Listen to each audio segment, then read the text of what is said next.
You've just stepped into the Midlife Revolution Unleashed, your space to ignite possibility, redefine purpose, and embrace the power that comes with age and experience. Co-hosted by yours truly, Coach Wayne. And I'm Coach Stacy M. Lewis. We are two seasoned coaches focused on the midlife community of color. This isn't just a podcast, it's a movement. In a world that sometimes forgets the power and the wisdom that comes with age, we are here to ignite a revolution and rewrite the narrative of this incredible journey.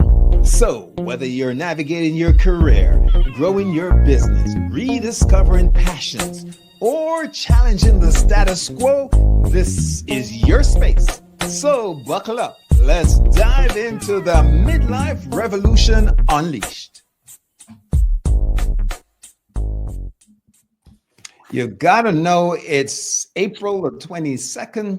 We are steaming ahead and almost midway through the year already. Hello. This is Midlife Revolution Unleashed.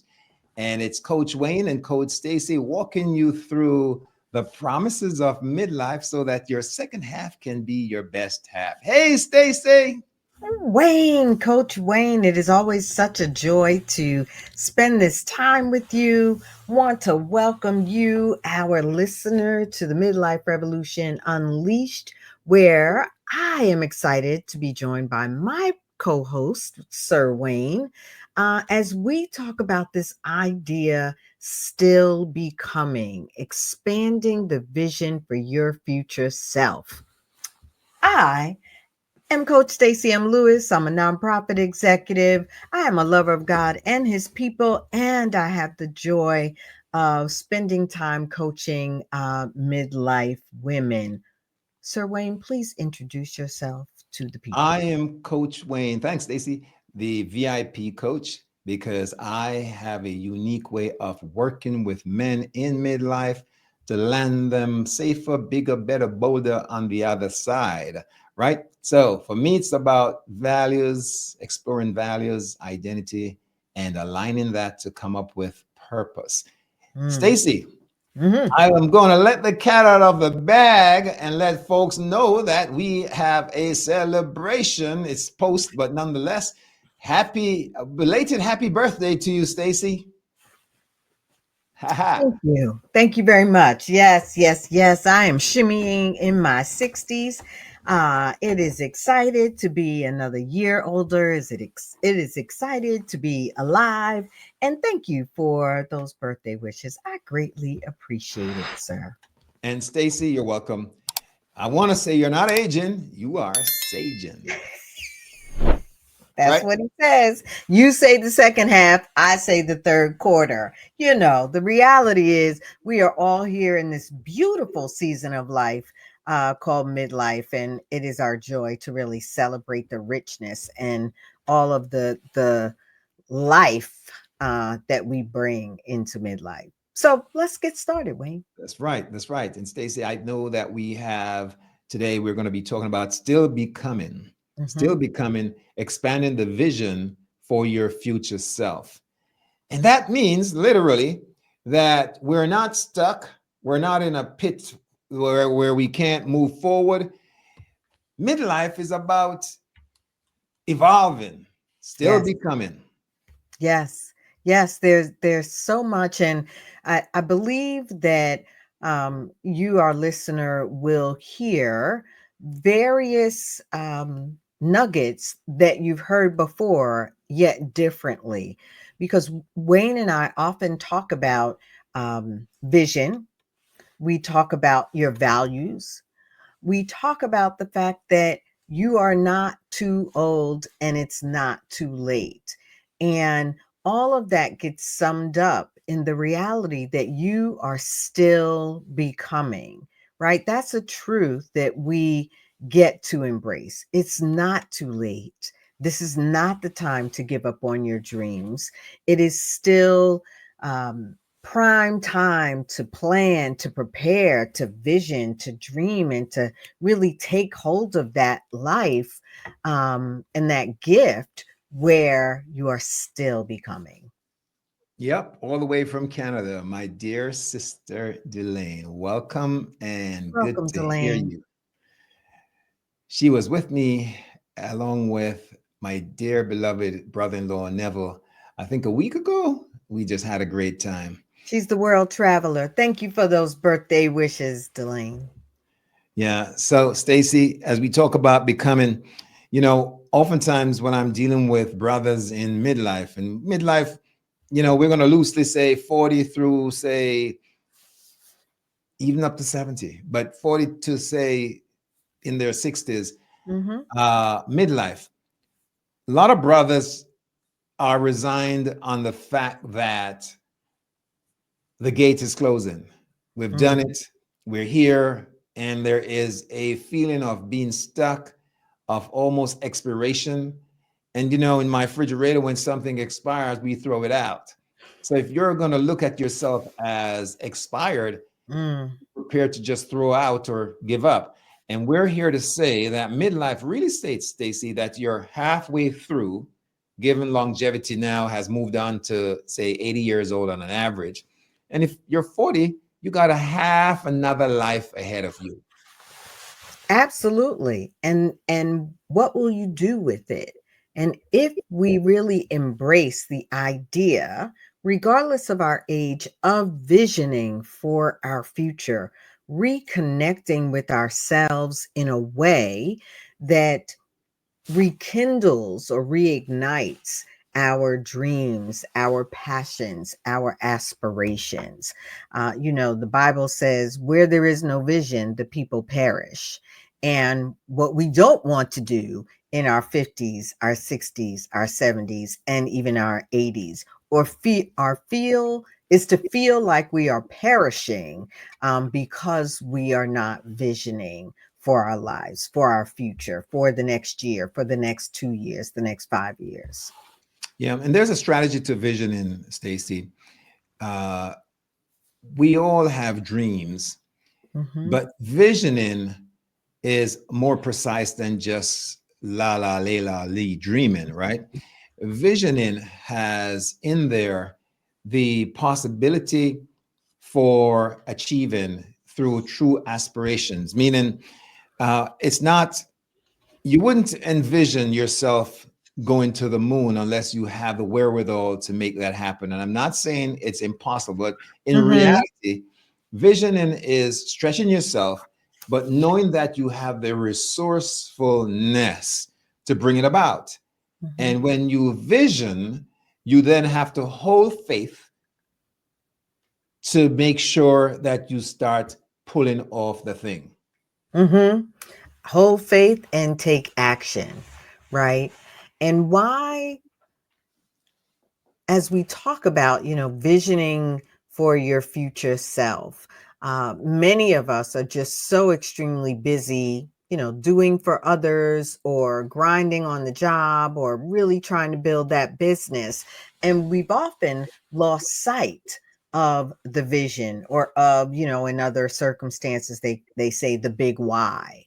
Right. Often the big why, at the heart of the big why, is your dream, your aspiration, your vision for yourself. And so it really is important for us to think about why it is we're doing what we're doing, um, what dreams, visions, aspirations we may have put to the side, and do we want to rekindle them in a way that is meaningful and life giving, um, in place of some of the things that may be life draining? Yeah. And what is important is that your why for getting to that space where that vision is happening or you aspire to, it has to be greater than yourself. Your Mm, why has to drive you. Your why has to allow you to want to get up and to want to move forward and pitch yourself towards the goal. And I mhm, say goal because when we talk about vision, it's a big picture. And the way to get there is to create smaller steps through goals and goal setting. absolutely, absolutely.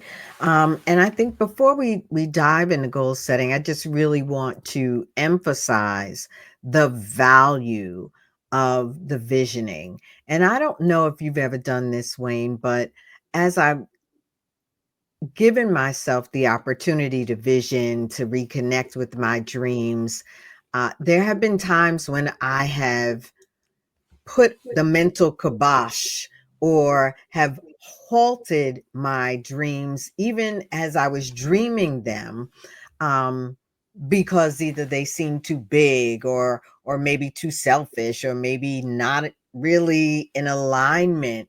Um, and I would really want to encourage that as you are dreaming, as you are visioning, um, to don't to not edit the dreams as they are happening. Don't edit our dreams to fit our current circumstances, but to really enlarge our vision to fit our future capacity. Stace, you mentioned future self before, and there's such a thing when I work with the brothers. I ask them to envision themselves where they want to be, not where they are. And when Absolutely. you want to be in a place, then you put yourself there and you Hmm. do the reverse engineering. What are the steps you would take to get to that place? But if you start off with why you can't, you're going to get answers to the difficulties preventing you from being there versus the possible possibilities by seeing yourself there. It's forward planning, and it's what we call, instead of um, looking back, it's looking forward, Hmm. putting Hmm. yourself in that space before you're even there. And you want to immerse yourself in the feelings. You know, Stacey, if you think about people who oftentimes win the lotto, right? And they say that the average person who wins the lotto is broke within 3 to 5 years. Part of the reason for that is you can't be a millionaire when you get the millions. The Hmm. millionaire happens prior to your getting there. It's a state of mind, it's preparing yourself for the receipt of the blessing. And so when the gift is given, you are already ordained or prepared. Yes, that was so well said. And in coaching, we often call that embodying, right? Embodying the vision, embodying what does it feel like, that vision of your future self or that vision of winning the lottery. What does it feel like? What do you smell around you? How does your heart feel in this experience? That visioning part and that embodying part is so important. And we here's one activation exercise for you. You can take 10 minutes this week to write your future self letter. Make him or her vivid, bold, full of life, and taking the actions that you may be considering, but may be hindered by a little fear or reservation. Again, don't edit the letter, but take 10 minutes to write your future self letter. Yeah, I wish I had brought in the background the vision board that I worked on along with Audrey at the start of the year. We do it on a regular basis. We Mm-hmm. hadn't done one last year. We had the old one that we updated, so to speak, but we did a brand new one. And the vision board, for those who use it, is a picturesque uh, bringing together of that fantasy. Because remember, the vision is something that hasn't happened yet. It's the hope and aspiration that will pitch you there. But what it does, the vision board, you use clippings of photographs of where you want to be, places you want to travel to. You use icons, symbols, words, phrases. That what it Mm-hmm. does, it jogs you, it jars you, and it gives you the opportunity to resonate, like you said, Stacy, to begin to feel, hear, smell what it Mm-hmm. feels like to be in those places and doing those things. Yes, that really is living out that scripture, right? Of writing down the vision. And really making sure you have that vision, right? It said, where there's no vision, the people perish. And so we really want to embody and embrace this idea of taking time to vision for ourselves, to dream, to really pray into some of those aspirations and begin to chart the course that will help us get there. Yeah. Welcome, Sister Letitia. Coach Letty, that is one powerful woman right there. Thank you so much for those birthday blessings. I can't tell you how meaningful that is. Thank you, Coach Letty, for joining us. Thank you, Coach Letty. Stacy, one of the things that happens, and there is a phenomenon around this, when you start calling out and visioning where you want to be or who you are, you start surrounding yourself, as it were, and seeing more of that show up, right? Mm, For example, if you're trying to buy a car, um, it's called the rectivating RAS system, the reticular activating system, I think it's called. mm, And the way it works is, if you are protecting yourself, for example, as they say, from a saber-toothed tiger, mm-hmm, then it triggers you to protect yourself because you see more of them coming and you are prepared. Same is true if you're buying a red car, you start mm-hmm, seeing more and more of that car. Same is true if you're envisioning a property that you'd like. The first house that we had in Queens, New York, that's exactly how that came to be. You know, my ex at the time wanted to be in Brooklyn. I wanted a place in similar to Jamaica, where there was a front yard with a lawn and a backyard with vegetables and stuff. So in New York, huh? Okay. yeah, so I thought, let's move out to Queens. And the very first week we moved out to Queens, I found the place that I had envisioned. And that's, I Mm-hmm. think, how it works. And so I'm encouraging folks, as are you, Stacy, to put on your visioning hat and go to work with that future self. Absolutely. Um, because it does require work, right? The dream without a plan is just a wish. Yeah. But with that vision, you can really start to gain momentum. And some thought provoking questions to continue to ask oneself. One is, what's one goal that you would move closer to your future self, that would move you closer to your future self? What is one goal that would move you closer to your future self? Mm.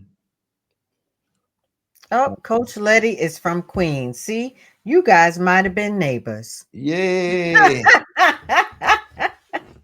Coach, I was out there in Queens Village for a while, but I bought a home in Rosedale. Not sure where in Queens you were, but See, I'm telling you, you could have been neighbors. that's right. Mm-hmm. Now, Mm-hmm. Stacy, the way to do the visioning and to bring it about sequentially, there is a strategy, and it's about goal setting. We know about setting smart goals. Stacy, Mm-hmm. want to take on the smart goal? Absolutely. Your goals should always be specific. They should be measurable. They should be obtainable. They should be realistic, and they should be time bound. But I want to just remind us that it's the goal that's realistic. It's not the dream that we've edited and kind of fit into a box. It's the goal that helps us to move towards the dream. So I just want to make sure that that part is clear, because we talked about not editing your dreams. The goal needs to be realistic in that you can accomplish it, so you can take the next step. You Yeah. can move toward the next goal. And, um, you know, one example would be if your dream is to be an author and write a number one bestseller.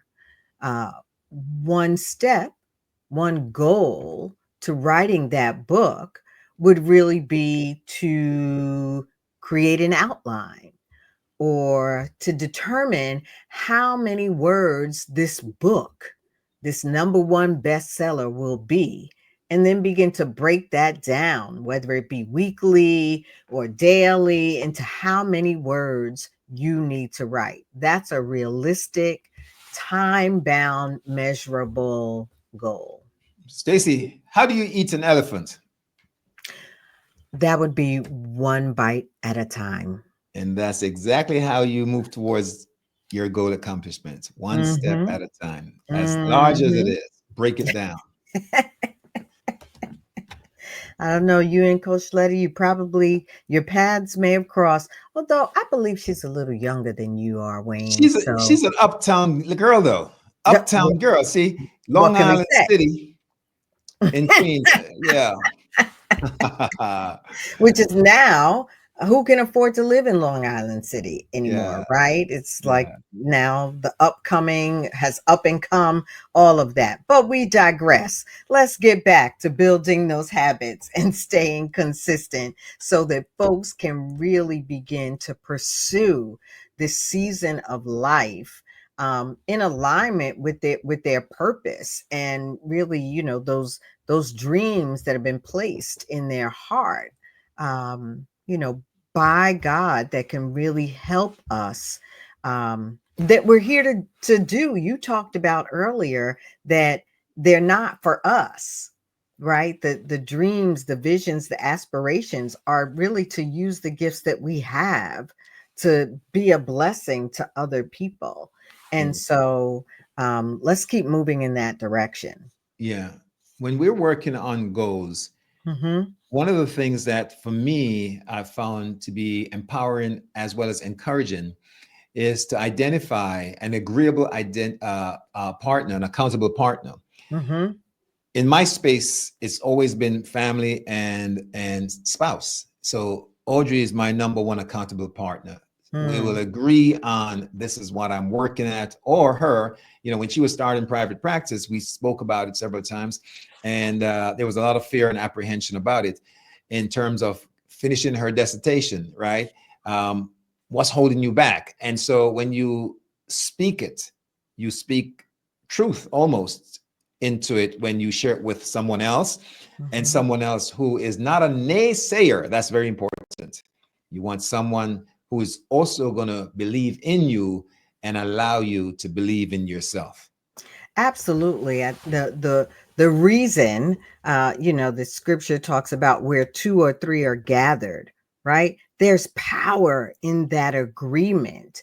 And what you and Audrey have is that you have that agreement. You are supporting her dreams, her visions, and doing so in a way, I'm sure, that applies a little bit of accountability, that maybe challenges some of those fears that she may have experienced. I can only imagine when pursuing one's dissertation, that there's excitement and there's probably a little fear, and that opportunity to really be uh, to have someone that can encourage, that can challenge, that can push, and that can hold you accountable, is critical.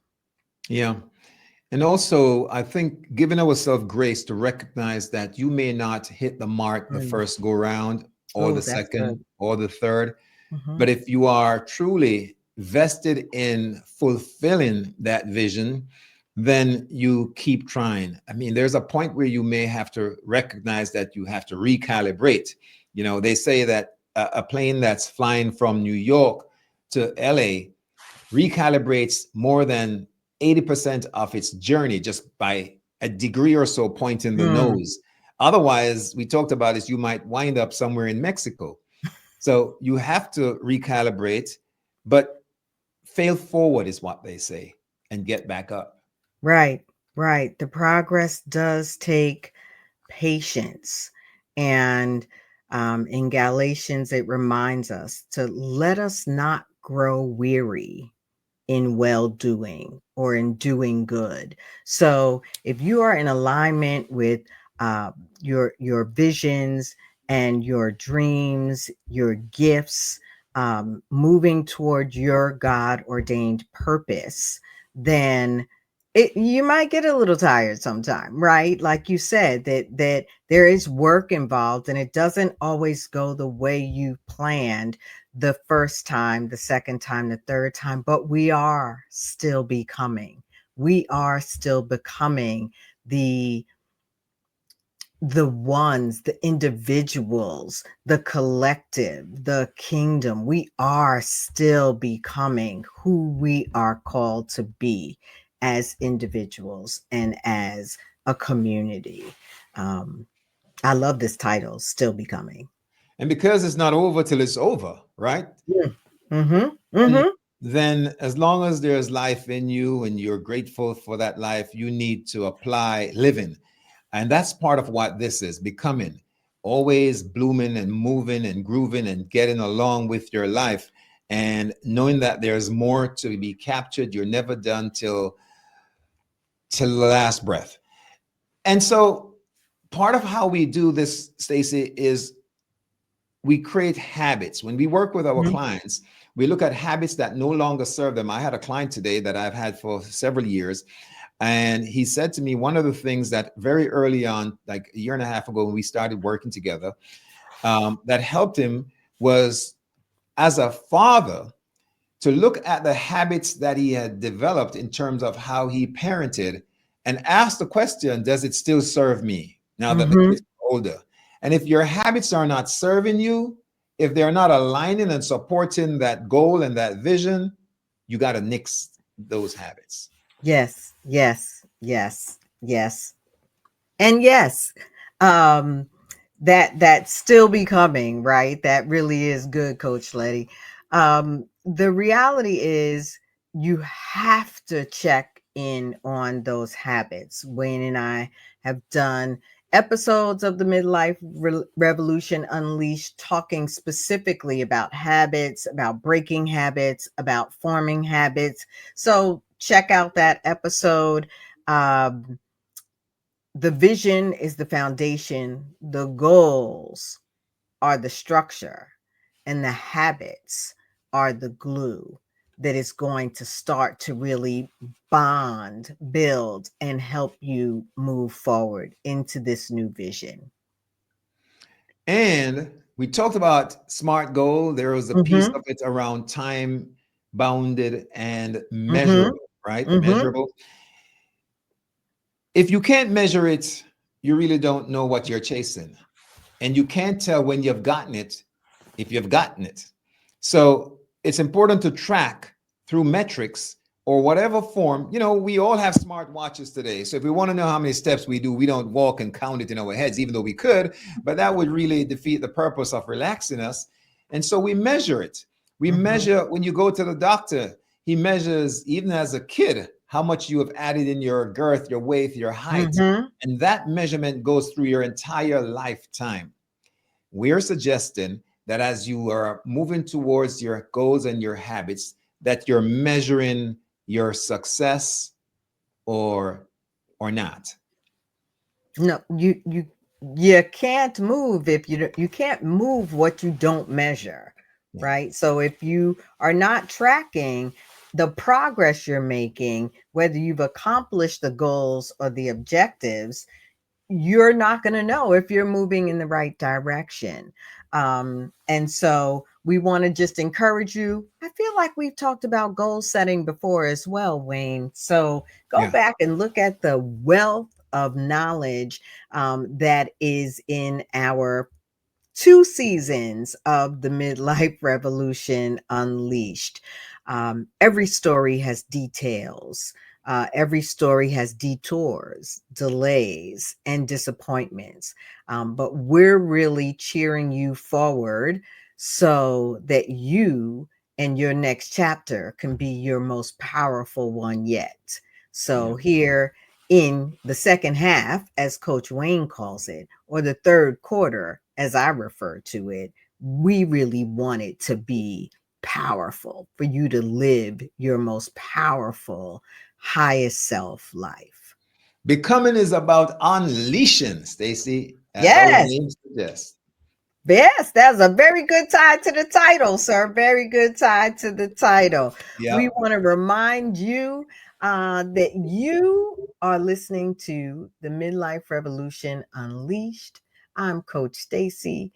That is my co host, Coach Wayne. We are so excited that you have joined us this evening or that you are checking out the replay. Our heart's desire is to celebrate the richness of midlife and cheer you forward. Yet, Coach Wayne, we'll see you at Stacy, the top. Yes, let's sir. let's sorry, so sorry. Go ahead, please, Stacy. Nope, go right ahead.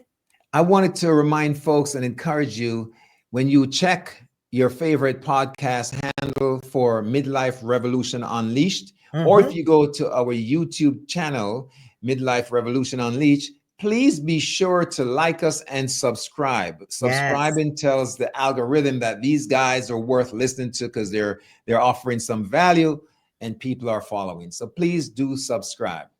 It's free. Amen. That was good stuff. Thank you so much for joining us, Coach Letty and Sister Delane in the live lounge. Indeed, we want to remind you that you can reach Coach Wayne at VIPtransformativeliving.com. And if you're listening on LinkedIn or Facebook or YouTube, make sure you message him in those DMs. You know, he'd love to hear from you and know what you think, not only about the midlife revolution, but trust and believe he can add value. Thank you, My heart's Stacy. desire is to be of service, and that's how you reach me. Tell the folks, Stacy, just in case they're not wearing glasses tonight, Just tell them oh, how to reach you. that is such a good point, right? I can be reached at thestacymlewis.com. Indeed, if you are watching, viewing, listening on LinkedIn, Facebook, and YouTube, you can also connect with me in the DMs. It is our heart's desire to be of service. If you are a woman of color, a midlife woman of color, please don't hesitate to check out the Midlife Sisters Collective. It is a budding, moving into a blossoming community where midlife women come together to support each other and to cheer each other on. Coach Wayne? I love it. In Jamaica, we say wicked. Stacy, we're out of here till next week. Same time, same place. Absolutely. So let's get on out and let the folks get out of here as well. Thank Thank you you for all. joining us. And there you have it, folks. This week's episode of the Midlife Revolution Unleashed. Hey, we truly appreciate your spending this time in this space with us. Join us next week at the same time as we dive into relevant topics and present solutions to spark new thinking and empower your midlife journey. And don't forget, if you enjoyed today's episode, let us know in the comments and share it with others. And of course, remember to subscribe, share, like, hit that notification bell. You are the Midlife Revolution Unleashed. I'm Coach Stacy, and I'm cheering you on. And I'm Coach Wayne, and I'll see you at the top.